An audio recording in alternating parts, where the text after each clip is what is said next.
Welcome back, everyone. We're going to start the next sequence of talks with Mike Balso, who's going to be talking about, let me see, I might get the title right offhand, building hyper-personalization large language models. And I'll let him start. Thank you. Hello, everyone. Can you hear me? Yeah. Cool. Hi. So I'm Mike. I'm one of the co-founders and the CEO of a company called Tecton. We're based in San Francisco. We also have a lot of folks in New York and kind of all over the US. Today I'm going to talk about some pretty big value that's being unlocked by new AI applications, which is in the domain of personalization. Personalization, so there's a big kind of like study from one of the big consulting firms that came out a couple months ago, and it was talking about the impact of generative AI.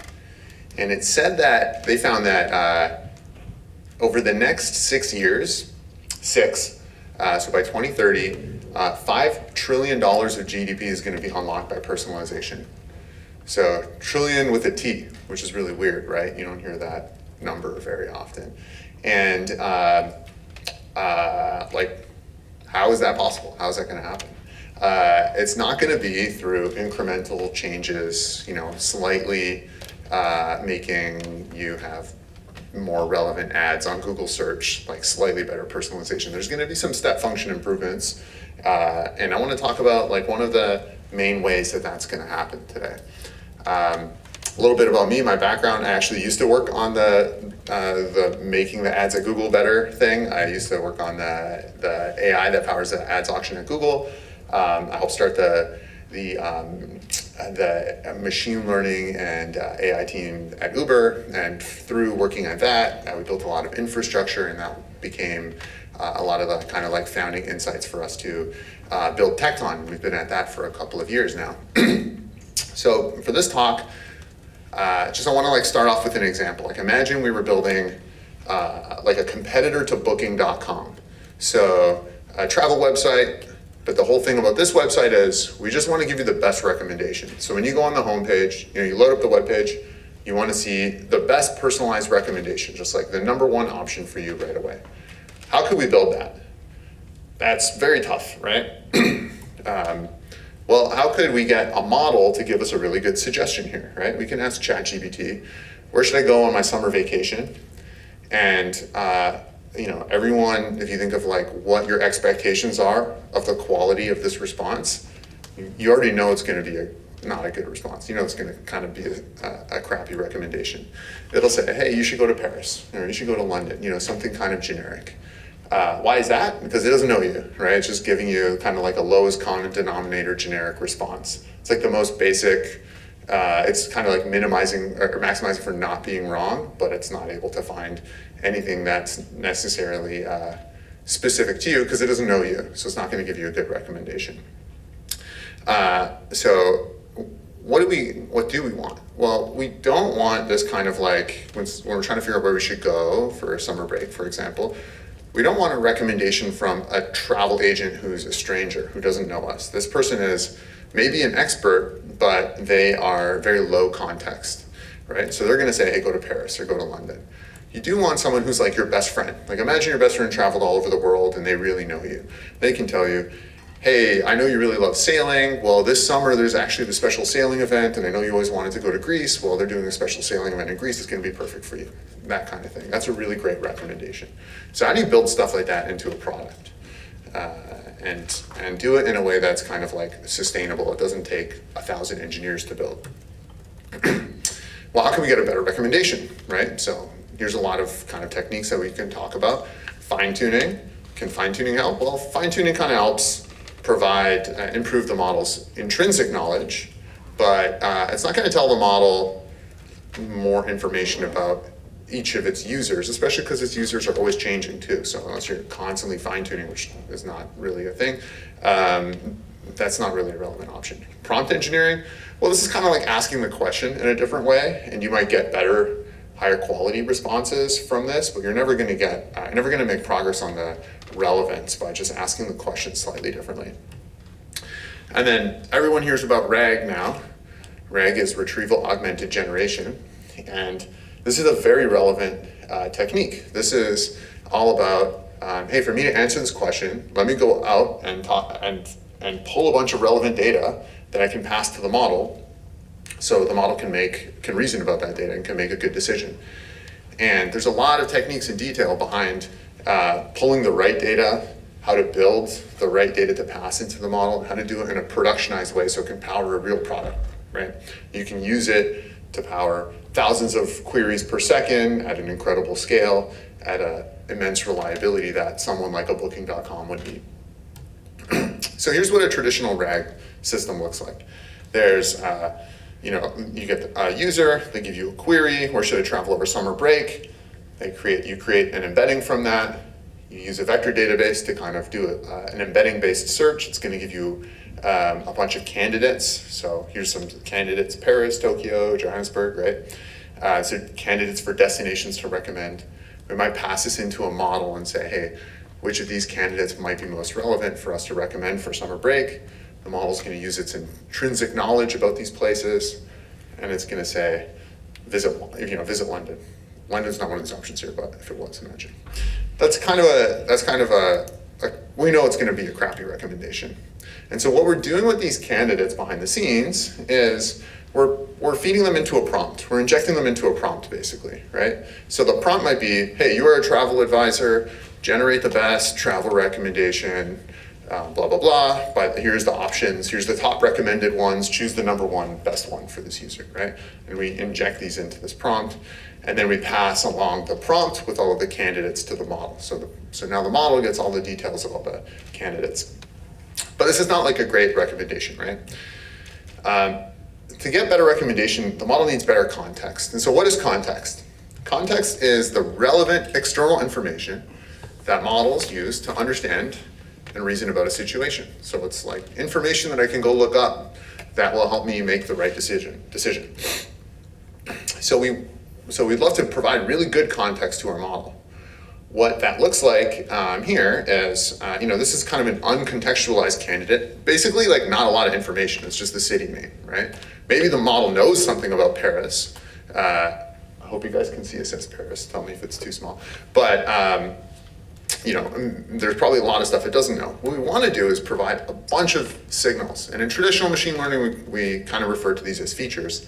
And this is just like all the information that could be relevant for the model to make this decision, right? So, hey, what's the weather like there right now? What activities do people commonly do there? What's a common budget there? What cuisine do they have? All kinds of stuff that can help a model think, okay, like, let me compare this. Now I understand this location better. I can reason about it better. Some of this information the model may already know, but some of it may have changed since the model training, or some of it may be new since the model was trained. So that's why it's good to pass this stuff in, so it's fresh, kind of up-to-date information for the model. And so then all we're doing is we pass that into the prompt now, right? So we pass these kind of like better contextualized candidates into a prompt. And so then when we do that, we kind of, we are now integrating destination data into the data that we're going out and pulling to generate a great recommendation, right? And we have to kind of join that together with these candidates. And so this is kind of this concept of context enrichment. We're bringing all of this data together so that we have this one prompt with all the relevant information that's going to the model. And the model can say, hey, well, I didn't realize before, but the Olympics are actually in Paris this summer. So that's a pretty good recommendation, right? So it's a better recommendation.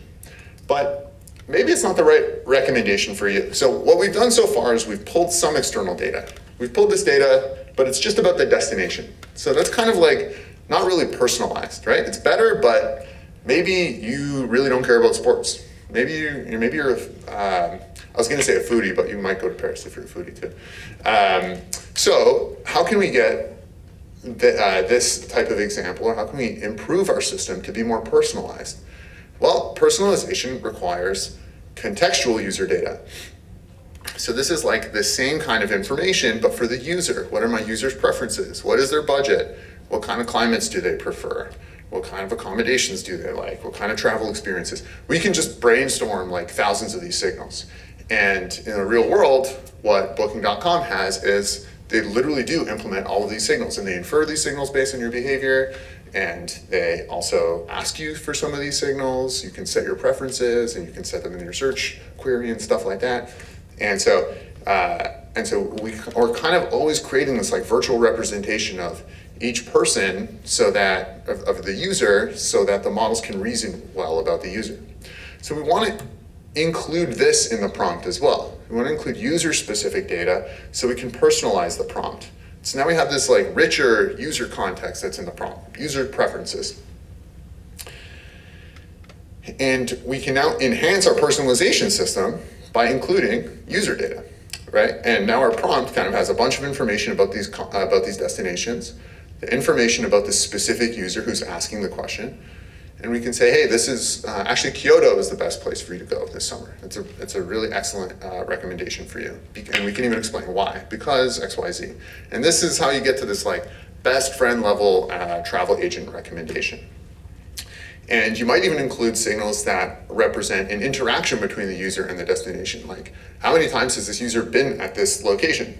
Did they rate it before? Did they say they like it? Have they been there a lot and they're bored of it? Or have they been there, or do they go back every summer? And of course, that's where they're gonna go this summer. So as we add more context, the system and the quality of responses improves. So you get better recommendations. And then you can kind of go from your idea to a really fleshed out, really well personalized recommendation, right? And you can even build new product experiences from this. So this example is saying, I'm giving you a real-time recommendation. It's not even next summer, it's a recommendation of, hey, there's a last minute opening at a sushi class nearby from a sushi chef that you said that you followed on Instagram or something like that. And it's actually a nice evening outside, and so you can go for a nice walk under the stars, and it's just 5 minutes from you. So it's a perfect like planned a whole night for you kind of thing. That's a really personalized, great recommendation, and we can even explain, why did we suggest this to you? And explain, hey, we've inferred this about your profile, we know you like this in the past, and this is a new thing that just became available right now. And this is a suggestion that would not be possible for other people, because other people won't be close enough to even attend this thing in time, right? So it's a thing that's specific to a user in a given time and a given place. But this is super hard, right? Building this context, so we're talking about like the context that goes into the model. If you have better context, the model gives a better response.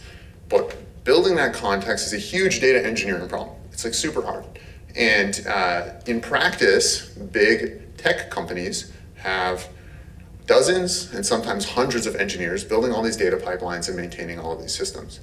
For example, at Google, the teams that power all of the data pipelines, that power the algorithms that choose which ad you see with AI, and when you type a search into Google, there's literally thousands of engineers working on that stuff. It's like a super highly productionized, probably the best productionized AI system in the world, but there's so many people working on that. And that makes that quality of AI system somewhat, or that maturity of AI system somewhat out of reach for a standard company. And I don't mean like just a startup, but I mean, if you're like a normal tech company, it's really hard to do. If you're like, I'm just choosing a random example, but if you're like Robinhood, or even if you're Booking.com, maybe you're not getting a Google level AI. So how can you build this kind of stuff? Well, what's going on under the hood here, right? These systems, like what's going on in this box, basically, it's reaching out to all of these different data sources, and this is all well, this is ahead of time. It's pulling in information from these different data sources. It's transforming them. It's doing some data modeling, distilling the right signals that might be relevant for a model.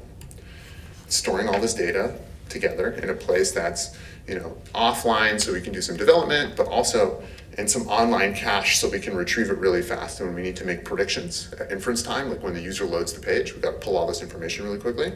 And that happens with the retrieval stage. There's a lot of caching and multiple query layers to respond to different queries. And then we also are joining all this stuff together in real time, right? So there's a lot of data engineering goes in behind the scenes to build these systems and maintain them. And if you don't have, some specific system here, you're basically building one-off pipelines every single time, and it kind of goes even crazier. So how do we avoid making that crazy complicated, right? How can we achieve a world where to get better recommendations and have higher context, your costs, or rather the difficulty to implement this system doesn't explode, right? That's what we want to achieve. We don't want it to get harder and harder, way harder, to get better context to the point where it exceeds the value that we're unlocking by improving the context. Then we'll never be able to build this product, right? So we want it to roughly stay the same level of difficulty for us to build better and better context. So this is one of the things that we do at Tecton, by the way. So our company Tecton, we build a Python native data application framework, and it's all about building and maintaining these data flows and the whole context generation process for traditional machine learning, so with features, and for generative AI, so kind of assembling all of the context and serving for generative AI applications. And one of the reasons to do that is because it allows you to achieve this type of cost function where it stays relatively flat and it stays pretty easy to build complex context and therefore it's easy to get really high quality recommendations. So how can we build amazing personalized context, right? How do we, what are the parts of that? I want to talk about that, and there's a key constraint, which is we have to do this without needing a huge engineering team. Otherwise, it's never going to happen, right? So I want to talk about 4 levels of context personalization, and I'm probably going to skip one level just so I don't run out of time. First level is 0 context. This is kind of a cheat level, but basically this is what we looked at first, right? We don't provide any context, and we know we get a bad recommendation. It's where we just pass in those candidates. It's where it goes, I don't know, go to London, go to Paris, right? That's kind of down here. The second level, level 1, is batch context. This is where we have personalized insights that we draw from past behavior and stated preferences, right? Profile data. So we usually get this from a data warehouse. This is where we have a data warehouse with all of our users' history, their profile data, the interest they've told us, maybe they've starred some activity, stuff like that. We can generate all kinds of SQL queries and data processing jobs to extract a bunch of data from the profile and history data that we have. But if you're going to build something like this, you encounter some problems, right? You have to build these pipelines to retrieve, to serve, to join this data from warehouses and data lakes. That's a whole engineering team, a whole effort. You need a data scientist to build the pipeline, some engineers to maintain it, especially on the real-time retrieval side. And then you also have to figure out how to create historical versions of this data, because you kind of want to build with historical data at development time, and then you want to productionize and use this data in real time. So there's kind of 2 different ways you use that. When you're building, you're looking at historical data in development mode, but then when you're actually making predictions and you're serving your live traffic, you want to do all this stuff in real time. So there's 2 different paths that you have to support. So it's complicated. One of the things that Tecton does, I'm going to show some code snippets from the Tecton framework, makes it pretty trivial for a data scientist or a single engineer to develop and productionize these types of signals to be part of a productionized piece of context. So let's look at an example. Imagine we wanted one of the signals to be, what are the last 5 places this person has visited?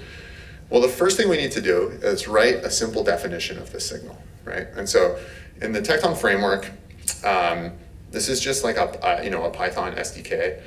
You can define this user's last 5 trip destinations. When we pass in this data source called trips.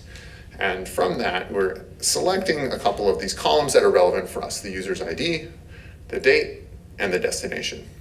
And in this decorator, we're telling Tecton some things. Hey, I depend on the trips data set. This is a signal that's about a user. So this is a user level, it's a personalization signal. And I need to look up this signal by using the user's ID. And then the feature that I'm generating is actually uses the destination column, and I'm applying a function to it, the last 5. So that allows me to find the last 5 destinations that the user has visited. And that gives me just this object in my Python in my Python environment. And then I can interact with it. I can say, okay, well, I need to get some historical values of this signal, so I can generate some prompts with it, so I can explore what the data is, see if it's useful. And I can just say, hey, give me the features in this date range give me all the data from 2022 to 2023, for example, right? And after I do this with a couple, maybe I don't like it and I iterate on the definition, right? And I'm iterating a couple times, I finally find the value that, the signal that I like. Well, I have to productionize it at some stage. And in a lot of companies, productionizing is like the super dreaded process where I have to go convince a whole other team to write a bunch of Java code for me. And that's really scary for a lot of people, and it takes a lot of time. Can take like literally months. And some banks have told us like, it takes us more than a year to productionize these signals. So what we provide is just a single command. You run Tecton apply and you provide it your Python file. And what Tecton does is it productionizes it behind the scenes. So Tecton automatically provisions all the infrastructure, configures the infrastructure, orchestrates the right jobs to happen, sets up the serving system, and will make that data, process that data, and make it ready to serve in real time. So then you can instantly just read this data in real time such that you can put it into your prompt, right? So you can, through any HTTP API, just say, hey, get me the latest value of this feature for this user. And you can get that signal. So that speeds things up quite a bit. And then that allows you to, if you use this kind of batch context, then you can integrate signals like trip history, user interests, favorite activities, stuff like that, into the recommendation. And you can say, hey, well, we know you like history, maybe you should check out Kyoto, because Kyoto has that, and you've liked to travel to historical sites at a time in the past. So that's a much better recommendation. Okay, for time, I'm going to skip this next one, but I'll mention it. The next one is integrating streaming data. Streaming data is data that's on it's event-based data that might be in Kafka, for example. That's like session events, data that is like, hey, what was my user just clicking on? Were they just browsing around some pages related to a certain topic, right? And when I integrate that data, it's like which products were they viewing, what did they just buy? That allows me to improve the context that's going to my model, so I can have more recent information going into the model, so I can make a better recommendation that better represents the customer's current intent. This is really hard though, because streaming pipelines, it's kind of an embarrassment to the data engineering world, but it's really terrible still to develop and productionize streaming data pipelines. And so that's really tough. And secondly, these pipelines can be crazy expensive. Like super crazy expensive, and you can lose your job if you set them up wrong, and then you blew $100,000, or we've seen some people blow more than that accidentally through some mistakes. So you got to be really careful with that. I'm gonna skip the code example for this because I'm getting the hey, only so much time left signal. But the point is basically you set up this pipeline and productionize it in the exact same way. All these steps are the exact same. The only thing that's different is you write stream feature view, and you have a different couple parameters up here. And that allows us to have a much better recommendation. We can say, hey, since you've been recently looking at Japan and you have a recent interest in fine dining, then we're gonna recommend this different thing. So it's a better recommendation. Did you give me the 1 minute signal? 2 minutes? Okay. My count is off here. Okay, I'll speed up here. Finally, okay, I'll blast through this one. Real-time context. How do we use the information about the customer's current location, the user's current context, everything about where they are right now, what they're doing, and maybe even reach out to other APIs to get some live information. Same kind of thing. We can use the user's query, local events, local weather information, stuff like that. And that helps us have way better context going to the models. And that's how we can get, and this is way harder. We're productionizing real-time compute that happens when the user loads the page. We're going and calling all these external third-party systems to gather all this data. That's much more complex logic to run and productionize. I'm gonna skip this. But that's how we get that really good personalized recommendation that's unique to this point in time, right? It's saying there's a last minute opening, this class spot just opened up just now. And that's how you get these real-time personalization experiences. There's one final kind of like bonus stage of personalization that I want to mention that if we were doing this presentation last year, we wouldn't have been talking about, which is memory or feedback.